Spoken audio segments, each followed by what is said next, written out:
साथियों नमस्कार, कृषि बाजार भरतपुर से मैं हरपाल सिंह। साथियों आज की चर्चा करेंगे सरसों के बारे में, लेकिन उससे पहले आप सभी से वही अनुरोध कि जो भी साथी हमारे चैनल पर नए हैं वो हमें लाइक, सब्सक्राइब और शेयर भी कर सकते हैं। साथियों आज से सरसों में बड़ी गिरावट देखने को मिल रही है। भरतपुर मंडी 42% कंडीशन 5655 रुपये, उसी प्रकार से महेश एडिबल 6400 रुपये, बीपी और शारदा आगरा के भाव 6350 रुपये के कोट किए जा रहे हैं।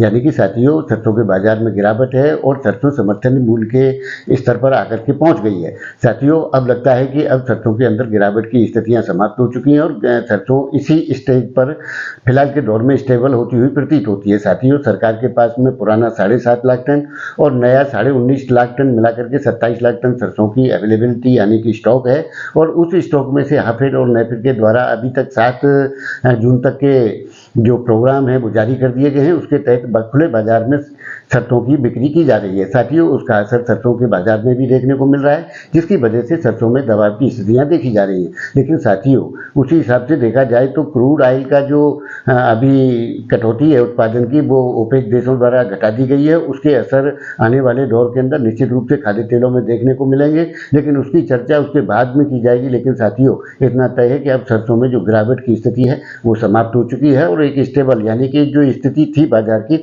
वो आ चुकी है और दूसरे दौर की जो सरसों की तैयारियां हैं वो आगामी दौर की विदेशी बाजार और कल के सरकार के गठन यानी कि जो देश की जनता का जनादेश है उसके हिसाब से बाजारों की रूपरेखा आगे के स्तर पर तय होगी और फिलहाल के दौर में जो गिरावट की स्थिति समाप्त हो चुकी है और अच्छे सुनहरे भविष्य की कामना की जा सकती है। ऐसी उम्मीद और विश्वास है। तो साथियों आपको हमारी जानकारियां कैसी लगती हैं हमें कमेंट करके जरूर बताएं। तब तक के लिए कृषि बाजार की ओर से आप सभी का बहुत बहुत आभार, धन्यवाद।